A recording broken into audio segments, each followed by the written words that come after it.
Hi there! I'm going to show you how to set up and use your Accu-Chek Active blood glucose monitoring system. I'll walk you through everything you need to know. Just follow my lead. It's all divided into small sections, so if you miss anything, you can always go back and watch that part again. Now, the first thing to do is to make sure you have everything you need to start testing. You should have the following items: an Accu-Chek Active meter, a container of Accu-Chek Active test strips, an Accu-Chek Soft Clicks lancing device, and an Accu-Chek Soft Clicks lancet.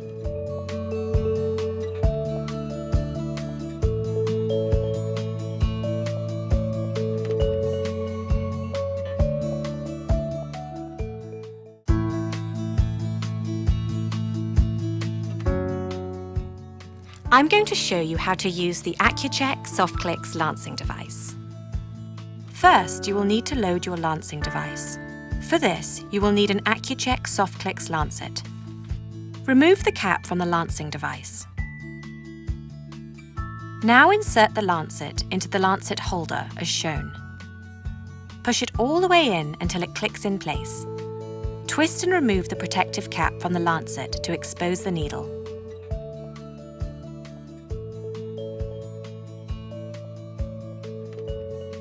Place the cap back on your lancing device. Be sure to align the notch of the cap with the mark as shown. The next step is to set the penetration depth to match your individual skin type. By turning the dial on the cap, you can select the depth of the lancet. Set the dial to 2 to begin with. You may need to adjust the setting a couple of times until you find the right level for your skin type. To use the lancing device, you first need to prime it. Press the plunger all the way down. The release button on the side of the lancing device has now turned yellow. This indicates that your lancing device is now primed and ready to use. Press the yellow button to release the lancet. This will lance your finger. This part is important. The Accu-Chek Soft Clicks lancets are disposable and should only be used one time.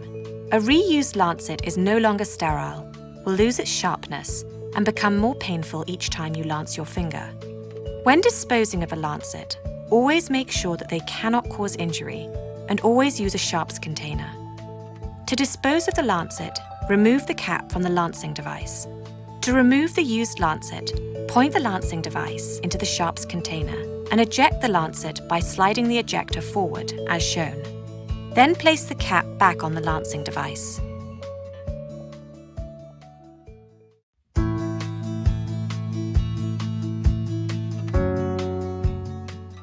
Now you're ready to do a blood glucose test. First, you'll need to choose a finger to take a blood sample from. It's best to alternate between fingers, as they can become sensitive over time. Remember to always wash your hands with warm soapy water and dry them well before obtaining blood. Take the box of strips and open it carefully. Inside, you'll see some paper with technical information and a container of test strips.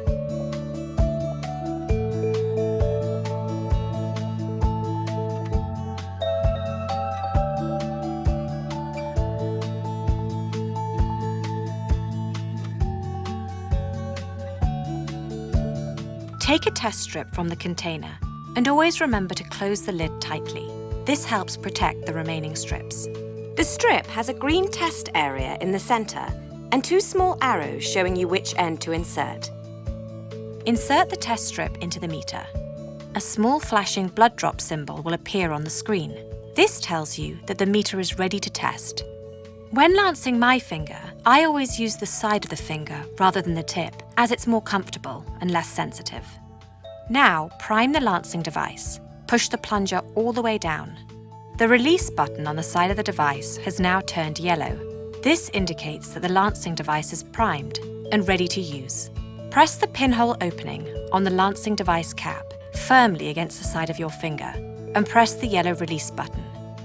Massage the finger in the direction of the fingertip to help the blood drop form. Apply the blood to the center of the green test area on the strip. When enough blood has been applied, a small hourglass symbol will appear on screen to show you that the meter is working. Your blood sugar reading will be ready in 5 seconds. It's just that easy. Now you have your blood sugar reading. 2 important final steps. First, dispose of the used test strip. Then, dispose of the used lancet. Always dispose of used lancets so that they cannot cause injury. Use a sharps container. Remove the cap. Then, point the lancing device into the container and eject the lancet by sliding the ejector forward, as shown. Then place the cap back on the lancing device. Now put everything into the carry case for the next time you need to test. You'll find more information in the user's manual that came with your meter.